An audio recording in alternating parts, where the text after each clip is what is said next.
Hello everyone, my name is Pixlriffs and welcome back to the Minecraft Survival Guide. I hope you're all having a good day. Yes, I am back. I made it back to the house after that long trek to the desert in yesterday's episode, and today I'm going to take these rabbit hides over to the village to sell to the Leatherworker. We're going to visit the village for a couple of reasons. First of all, I need to get a little bit more food. I would like to eat more golden carrots because they're really good for saturation, but I kind of ran out of most other foods that I want to eat, so I might as well head over to the village. The other thing I want to do is very quickly, if I grab some iron out of here and a little bit of redstone, I'm going to make a compass. Where's the redstone? There it is. I'm going to make a compass, and we're going to trade to the Cartographer villager today because he can sell us a couple of maps to structures that we want to check out this week, since this is structure week and everything. So let's hop down here, let's don our gold boots for a run through the nether, and let's go see the Savannah Villages. Here we are back at the Savannah Village. Our first port of call is going to be the Leatherworker, wherever he's got to. Is this him? Is this the guy with the brown apron? Yes, there we go. Oh, he needs 5 rabbit hide. I guess we never zombified this guy in the end. Well, I'm not going to bother with it then. We've only got 3 rabbit hide on us. The next thing we need to do is find the farmer, because he's going to sell us some golden carrots, and he's still trading them 3 for 1 emerald, which means we can get a whole bunch of those, and that will sustain us for a good long while. Last of all, where's the cartographer at? He was talking to the farmer. Perfect. He sells 2 separate explorer maps, which are in kind of the same vein as buried treasure maps, maps that will lead you to a specific location. In this case, he will sell us a ocean explorer map and a woodland explorer map, and we are going to focus on the ocean explorer map today.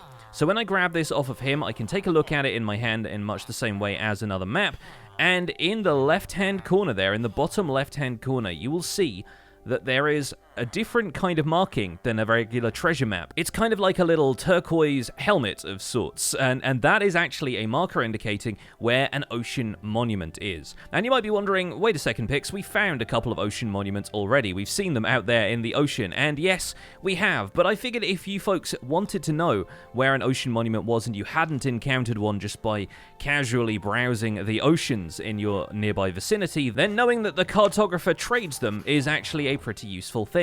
The other map the cartographer sells, the Woodland Explorer map, will lead you to a Woodland Mansion, and that is honestly worth taking, in Java Edition at least, because it's kind of rare to stumble upon a Woodland Mansion whilst you're just casually exploring the world. They are massive structures, but they only exist in dark oak forests, and in Java Edition they tend to be in dark oak forests quite a distance from your spawn point. So knowing that a cartographer sells maps to them is going to be the key to finding one of those, which we might do this week, depending on how things go here. The other thing to keep in mind, though, is that the cartographer isn't necessarily going to sell you a map to the nearest ocean monument. In fact, this one seems to be to the southwest, and right now I'm pretty sure the ocean monuments we've uncovered have been to the north. That doesn't mean that they're necessarily the closer ones, it just means they're the ones that I already know about. And since our player marker in the top right corner is looking a little small, it seems like this ocean monument is quite a distance away. And I know the savannah and associated woodlands travel off in that direction for a fair distance. So I think maybe we'll follow this one, but it's going to be an ocean monument that's a little bit out of our way. Before we do that, though, I want to return to our base and get some stuff so we can get geared up for taking on this ocean monument, because frankly, it is one of Minecraft's tougher overworld challenges. So the first things we're going to grab are a few potions of water breathing, and it looks like I do need to strengthen the 2 that I've got in here. I think I've also got one here in my ender chest from some of the other buried treasures that we raided, so I think I'm just going to expand all of these into 8-minute potions of water breathing, and that way I've got plenty of those in reserve. There we go, 8-minute water breathing potions all round. The other thing I'm going to make is some potions of night vision, because it gets dark inside these ocean monuments, and now, unlike in the episode where we covered potion brewing for the first time, I actually have access to golden carrots, which are an interesting potion ingredient. They will give you night vision potions, but they can also be inverted with a fermented spider eye, which I don't think I have any of around here, and those will give you potions of invisibility. So it either improves your vision or decreases your visibility to other mobs. And once again, we're going to make those 8-minute night vision potions so we can have those match the effect duration of the water breathing. And I think this brewing stand needs a little bit more blaze powder. There we go. As you can tell from my levels, I've been doing a little bit more combining of enchants. I've got mending on my Silk Touch axe, and I also have a Silk Touch shovel that I added mending to as well, so we're not walking around with a fortune shovel anymore. Unfortunately, right now, my helmet doesn't have respiration, which is one of the enchantments that allows your air to decrease slower when you're underwater. It effectively gives you, like, a little bit more time to breathe underwater. And right now, I'm not sure if any of my villagers are trading it, but I don't have respiration on any of these books, and so I figure going in with a bunch of potions of water breathing is probably going to be a good call. Now, of course, 8 minutes of water breathing is a pretty decent time, and it's not going to take us all 3 of those to raid this ocean monument if we are lucky. So I think I'm going to put a potion of water breathing back there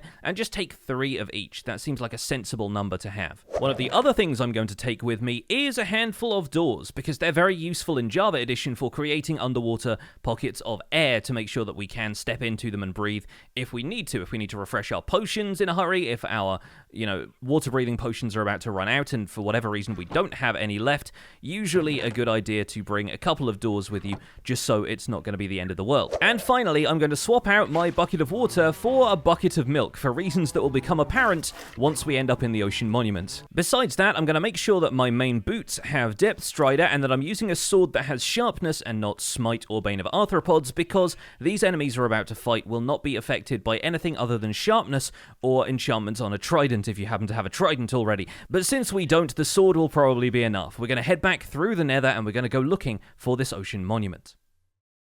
At last, our player locator has started to become visible on the map, and there's some pretty cool mountains around here, actually, so I'm quite happy we came out this far. However, we are 3,000 blocks away from home on both axes. Remember, our home is relatively close to the 0, coordinate in the center of the world, and I think there are a couple of ocean monuments closer to spawn than this. We're still going to go and raid this one, but I don't know if we're going to set up a permanent nether portal back to this for future farms or anything like that, because I have a feeling there are a couple of ocean monuments that we can get to a little bit more conveniently from spawn. However, once we get out to the tip of this landmass here, we will maybe be able to see, yes, just over there in the distance. It is just within our render distance right now, 16 chunks right now. We have that ocean monument out there in the distance. The prismarine arches with the sea lanterns at the top, dead giveaway, and you'll see a lot more of the structure as we get closer. So I'm pretty confident that we can take on this ocean monument today. You might want to consider establishing some sort of portal network next to the next ocean monument that you happen to raid. If it's your first time doing it especially, you might want to make sure that you can grab some gear from your base and head back here, regardless of how confident you are, because some people go into these things without any of the potions. They just go in with doors and they can absolutely beast the thing.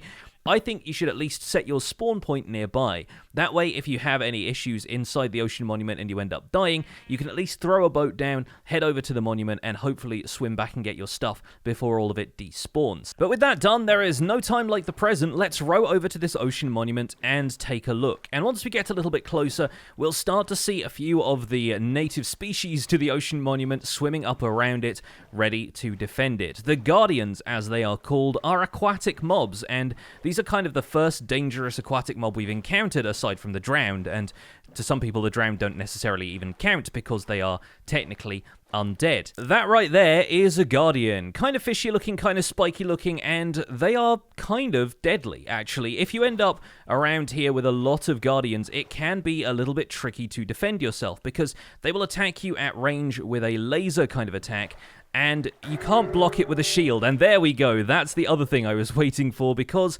once we get within range of an ocean monument, that overlay will appear on the screen. You'll notice the little spoon icon appears in the right-hand corner there. You can hear the whooshing of the Guardians' attacks as they try and attack some of the squid that have spawned in the area, and we get hit with Mining Fatigue 3. Not even Mining Fatigue 1. In fact, nothing in the game inflicts Mining Fatigue 1, but the Guardian inside of these monuments, the Elder Guardians, will inflict mining fatigue on you, preventing you from breaking blocks in the area. We can still break items like boats and things like that, but right now we are a little bit exposed here. The first thing I'm going to do is locate the entrance to this ocean monument, and the terrain here is generated kind of weirdly. This archway on the side here is facing a wall of rock that seems to have been carved out just so the monument can be plopped down here, but I think we need to swim towards this area and find the entrance. The way to avoid Guardians' attacks, unless you are invisible already, which is kind of a convenient thing to do, is just to swim around and hide behind a solid block. We should better drink our water-breathing potion before we run out of air, though. I was going to establish a quick air pocket here just by the doorway, so we have somewhere to hide and somewhere to regain our air if we need it. And once we're in here, even though the area will be lit by sea lanterns, probably best to drink a potion of night vision as well, so we can see a little bit better underwater. Probably better for the video as well. So the Guardians over here will attack you from range with this laser attack that right now is just showing as a stream of bubbly particles. Sometimes it will show up as a more kind of guided laser line, and they'll try and swim towards you a little bit to attack you. You can attack them, but when they have their spikes out, they will typically retaliate with a little bit of thorns damage. There we go, we ended up getting hit by Guardians there. They do a lot of damage, and you can't block it with a shield. So the thing to know about fighting Guardians is that you don't actually need to. They will spawn all around this monument, but they tend to get a little bit skittish, and unless they're cornered, if you swim towards them, they will end up swimming away. So it's often a good idea to confront the Guardians head-on, basically. As you're swimming around this monument, just rush at the Guardians, and typically, unless they're cornered like this one here is, you'll find that they tend to want to swim away from you, retracting their spikes. And when they do that, they'll actually be vulnerable to damage without you ending up getting any thorns damage in retaliation. The key here, though, is going to be managing our saturation, managing our hunger to make sure that we can regain health when we need it, because the thorns damage that these things will inflict is no joke, and their regular attacks are also pretty powerful. That's why we've got a good amount of protection on our armor, depth strider on our boots, that means we can maneuver around here in the water, and we don't need to worry about drowning damage if we've got the water-breathing potions. You'll encounter this room here where some dark prismarine seems to be built around something. We'll get back to that in a second, but right now, as I mentioned, we cannot mine blocks. Basically, while we have that mining fatigue effect, we aren't really able to mine through the walls of here, which is a challenge, because the main objective of these monuments is going to be, to start off with, finding the Elder Guardians who are causing this mining fatigue effect and dispatching them. So let's swim around a little bit, and we should be able to find the entrance to a chamber where the Elder Guardian is hiding. You're looking for 3 chambers, basically. You're looking for a penthouse chamber at the top here, which is where the first Elder Guardian is, and we're going to dodge around some of the pillars in this room to avoid taking damage from his laser attack, and then swim out when we can to hit him once. He's gonna open up those spikes, so we still take a bit of thorns damage, but most of the time, there we go, the mining fatigue effect just refreshed. Most of the time, we should be able to get a good couple of hits in before he ends up damaging us. There we go, and we took him down, and once we take him down, we should receive our first wet sponge block. We'll talk more about sponge in a second, and hopefully there are going to be rooms inside this monument which will be full of sponge blocks we can gather. So you'll always find one Elder Guardian in this room right at the top of the monument, surrounded by all of these pillars and a little bit of dark prismarine. The other 2 elders are in the wings of the structure, so it's important to look to the left and to the right when you're swimming around here, so that you can hopefully find Elder Guardian number 2 hanging out in this room with this central column here. We're taking a little bit of damage now because of the thorns effect, and wow, yeah, he just hit me for 2.5 hearts. There's not really a great way of blocking that other than swimming around behind these pillars, so we'll get a couple of hits, we'll swim away, retreat, break their line of sight with all of these blocks around here, and go back in to deal another hit. This is really the best way of dealing with these Guardians if you don't have ranged attacks. And frankly, underwater, the bow's momentum does get killed a little bit. You can't really shoot stuff underwater all that effectively. The arrows just kind of droop down like that, so usually a good idea to either keep a trident on you or make sure that you can duck and dodge around these pillars and attack them up close a little bit later. Now, in order to get to the other wing of the monument, we could take this back path around here. This will actually lead us all the way around, although sometimes it is blocked off by a wall on this side. Nope, looks like we can just swim around to this guy, and he's hanging outside of the chamber where we normally find him. If you'll excuse me for a second, there we go, break that line of sight. Normally you will find this Elder Guardian hanging out in this room here, but it seems like in the natural course of his pathfinding, he's swum away from this room. This is one of the other feature rooms of the monument. It's got a bunch of sea lanterns in it and a central column of prismarine there. And the Elder Guardian has decided that he's going to make his way out into this corridor. So we've got a bit of an open corridor fight right now, but at least we have a pillar that we can dodge around, hide behind, and replenish our health. There we go. He's swum back into the area where we'd normally find him. So I'm going to deal a couple more damage and just dodge around this pillar. Use those pillar strats to take him on. A couple more hits should do it. Yes, there we go. We got him down in just a few hits. Not too shabby. So now we don't need to worry about that mining fatigue effect refreshing anymore. And we still have 2 minutes left on our water breathing and night vision, so we've managed to take on this ocean monument in about 6 minutes. That's not bad. Our next objective here in the monument is to do a little bit of exploring. For a start, we need to make sure we know where this room is. Usually towards the back of the monument is where you will find the kind of core room. And if we look around a little bit, there is a possibility of us finding one of the rooms that I mentioned earlier, which is absolutely full of sponge blocks, and those will be incredibly useful for us if we want to turn this ocean monument into a slightly more permanently livable area. So right now I'm just exploring around the outside of these rooms to see if I can find a sponge room. Typically you'll find them by swimming upwards into them. They don't have any side entrances, so look above you as you're exploring these areas and you might end up finding a sponge room. The layout of the corridors in ocean monuments does change basically every time though, so it's not like I can give you a map to this place and show you exactly where stuff is. The rooms in the wings and the penthouse stay pretty much the same, but the interior is often very different, so it's worth keeping that in mind your first time exploring one of these monuments. With that said, our mining fatigue effect has now worn off, and that means that it's pretty close to our water breathing running out as well. So I'm going to stick another door down here. We'll put one there and one there so we have a little pocket to breathe in and a bit of defense from guardians. And we'll swig another water breathing and another night vision potion so that we can continue raiding the rest of the monument. Now, I'll be honest with you, I don't think we're going to find a sponge room in this ocean monument, which is a little bit disappointing because it means we can't really do a whole lot with sponges yet. We do have 3 sponges from killing the Elder Guardians, but those aren't exactly a big supply. So I think what we're going to do is grab the resources that we want to from this monument, and hopefully we'll be able to go and raid another ocean monument, which is going to supply us with a bit more sponge. The first thing I'm going to do is open up this core to reveal that there are 8 gold blocks in here. This is basically the loot from the ocean monument. This is the kind of stuff that you might want to get if you are a treasure hunter in this game, although personally I think the more valuable things are the blocks, because Prismarine is a really neat block set which you can't really get from anywhere other than an ocean monument. While we've been killing some of these guardians, even the Elder Guardians, they have dropped some Prismarine Shards, which can be combined in different ways to create Prismarine blocks. You need some ink sacs in order to create dark Prismarine, and you need Prismarine crystals in order to create sea lanterns, but the Prismarine bricks and Prismarine blocks that you see around you can actually be crafted just using Prismarine Shards. 4 of them for a regular block of Prismarine, and 9 of them in a 3x3 for the Prismarine bricks.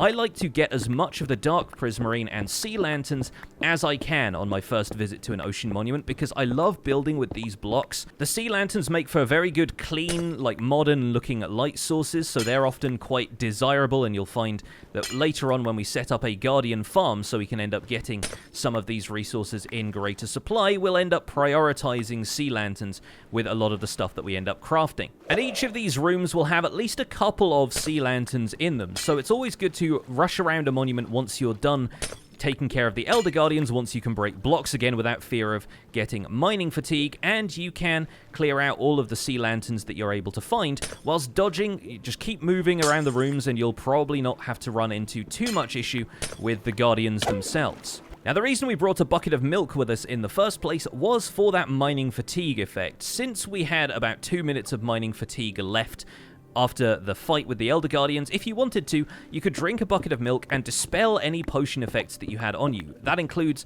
negative status effects like mining fatigue that you can't actually get from potions, but it also means you would end up dispelling the water breathing and night vision effects that we got from the potions. So really, it's kind of up to you whether you want to do that or not. Personally, I just tend to let the mining fatigue run out while I'm exploring so that I can figure out where to get the rest of the resources I want from and prioritize getting sea lanterns and dark Prismarine. But if the Elder Guardian refreshes your mining fatigue right before your potions are going to run out, then it's usually a good idea to have some buckets of milk on hand, just in case you need to get rid of that mining fatigue so you can get mining.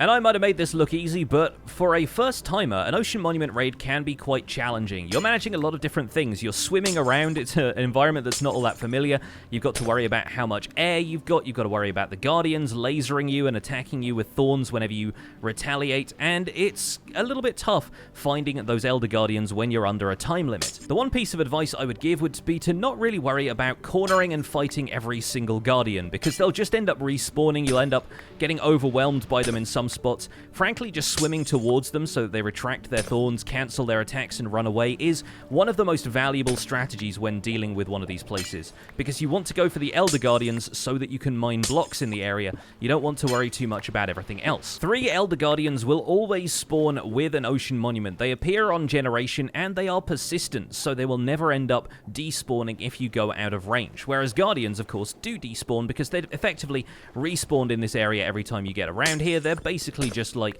your standard hostile mobs, but tied to a specific location. So with that in mind, the Elder Guardians really should be your priority, because it means getting rid of mining fatigue and getting on with taking down the bits of the monument you want to take home. Okay, looks like we are down to our last water breathing and night vision potion. They're both just about to run out, so we'll prioritize getting water breathing first, and then we'll get night vision right after that. You see how dark it is in here, though?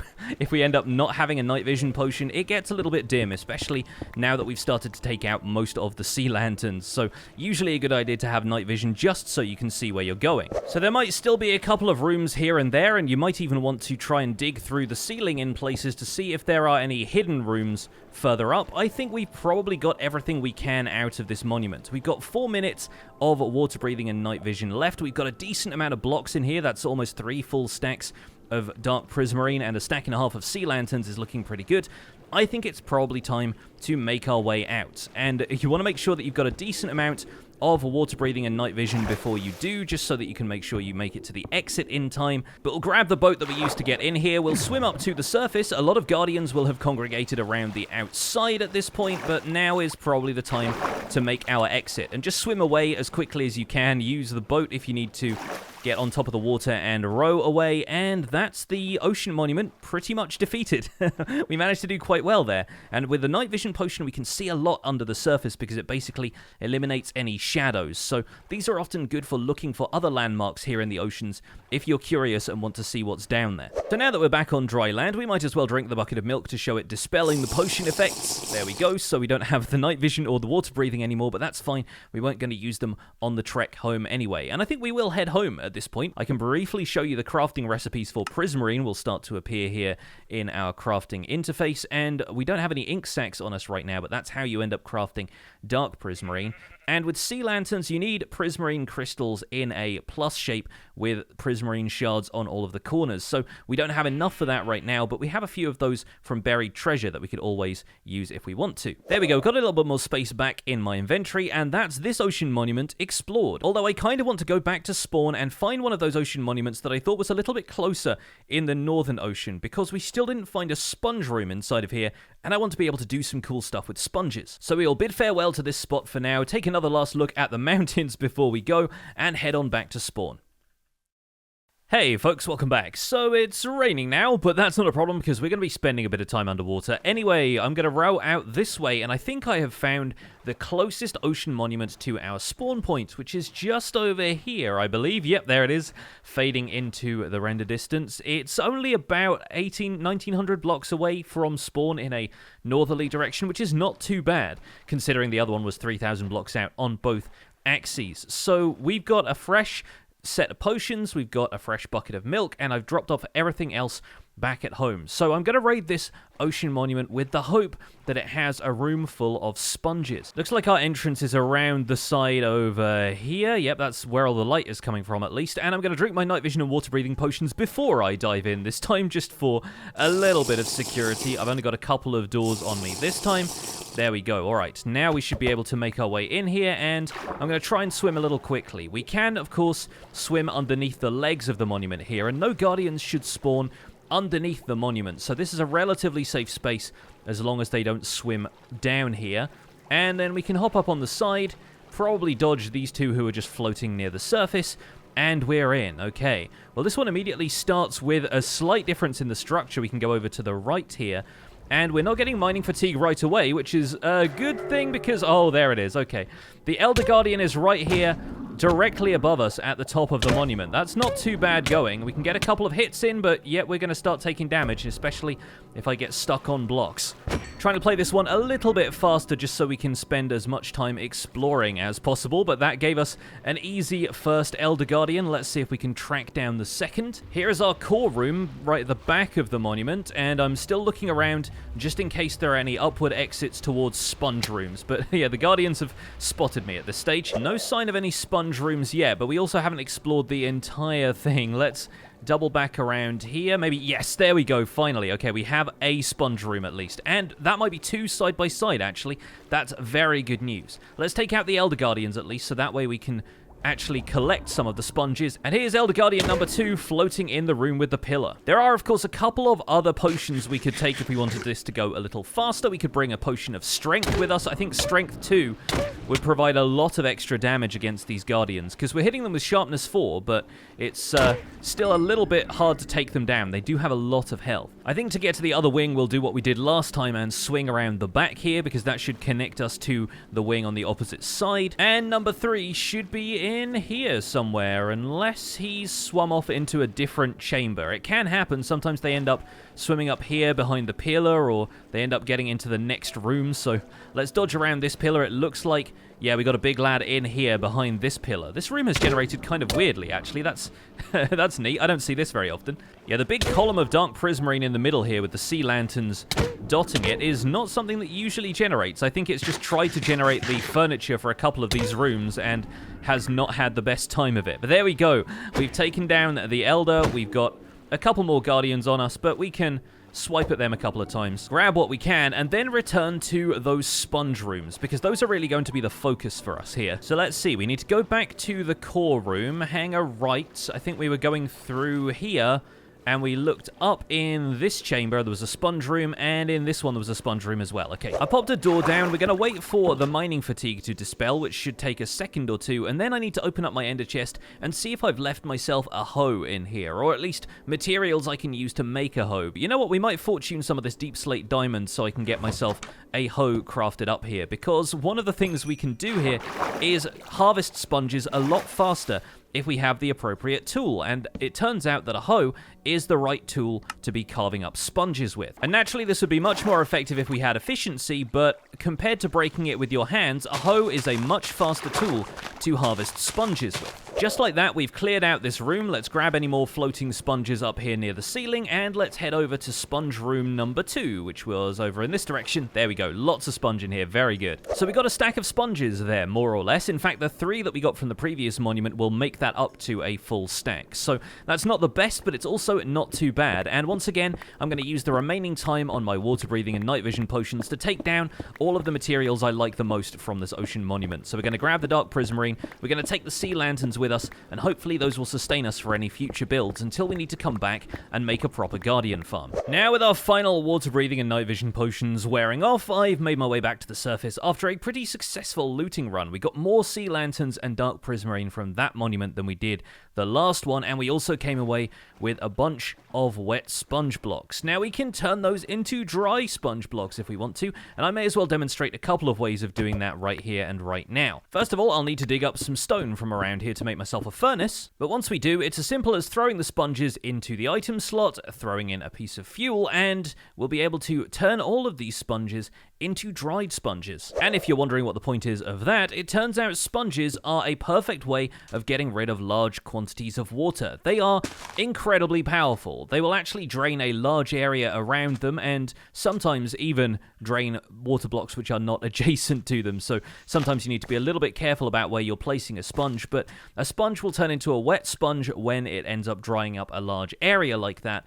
And with enough sponges, we could actually drain the entirety of water out of the ocean monument, clear the entire thing out, and if we wanted to, use it as a base. If I throw a sponge down in this patch of water over here, you can see that once again it clears out a whole lot, although we do have to make sure that it's not going to reform water sources like the majority of this just did, so it can be a little bit tricky squaring off sections of this so that we don't end up with the water just reforming out of the sources that were there already. Since my water breathing and night vision are about to run out, I can show you that all it takes is a couple more water sources over here, and this entire area will be more or less repaired. There we go, just a couple of well-placed buckets of water, the entire thing is smoothed over. You'd never know that it had been sponged to begin with. But we don't actually need to stick all of these wet sponges into a furnace to dry them out, because there's a much faster way if we head to the Nether. I'm going to set up a Nether portal over here anyway, because we'll want to come back to that ocean monument in future, seeing as it's probably the closest one to our base. So with a freshly lit Nether portal, I'm going to make my way to the Nether and hope that we're not anywhere that's going to immediately anger some piglins.